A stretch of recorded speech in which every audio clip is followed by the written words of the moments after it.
Why? Because, first of all, I'm living for Jesus. And then, listen, second of all, I die for Christ. It's by his grace. To live is Christ, to die is gain. Okay? But we need that encounter because in this day and age, that's the confidence that we need. You say, well, Jack, how do I maintain that? How do I know that life? How do I be a Christian? I'm glad you asked. It's Galatians chapter 2, verse 20. Watch this. I got to tell you, this should be committed to memory for all of us. I'm talking about the Christian life now. Here's how we live every day. This is Paul's go-to verse every day of his life. Are you guys with me? You're very quiet. Are you here? Okay, Galatians 2:20. Watch. Now watch. I have been crucified. 3 statements, all in past tense. I have been crucified with Christ. So what? Wait a minute. I've been crucified with Christ.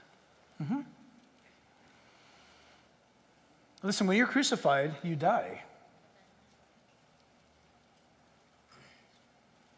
I've been crucified with Christ. Yet, look, it is no longer I who live, but Christ lives in me. Let me explain this for a second. This happens this way. Let's pretend after church this morning, you're going to go get something to eat. And how are you going to do that? You're going to go somewhere, and you are going to probably use a debit card or a credit card. Even if you were to write a check or do a transaction or these new apps, there's no money exchange, but you do it. You eat, you pay for it, you go. How did that happen, honestly? How in the world did that happen? What just happened when you do that? What happened was there was money in an account somewhere that was transferred over to the merchant for the services rendered. You paid for that, all right? You had to have money in the account to pay for your expense. Are you tracking with me? This is Christianity. Jesus Christ on the cross, who died there and then rose again from the dead, deposited in your account the riches of Christ. And the riches of Christ, in this case, is your identity. And he did that at the cross 2,000 years ago. It's there. For the unbeliever that's not yet come to Christ, it's sitting there. It's all been paid for, but they never tap into it. But the moment you come to Christ, what happens?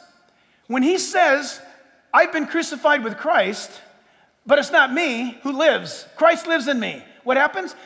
Christ's righteousness is in that account that's labeled with your name. God takes it and puts it into your new name, your new account, and God looks at the account and says, there's sufficient funds there. How did that happen? God paid for it, God provided it, and God transferred it. That's why Paul says, it is no longer I who live, but Christ lives in me. And the life which I now live in the flesh, I live by faith in the Son of God, who loved me and gave himself for me. It's all about him. It's him. And when you realize, watch, when a bad thought, when a bad desire, when lust, anger, you name it, when it pops up, this is what you do. Wait a minute. Wait. Not good. This is not good. This is not going to go in a good way. Lord, I'm reminding myself I've been crucified with Christ. Nevertheless, I live. It is not I, but Christ who lives in me. And so because of that, because Christ lives in me, I am going to say right now to that temptation, to that person, to that thing, no way. That's not, I don't want it. I want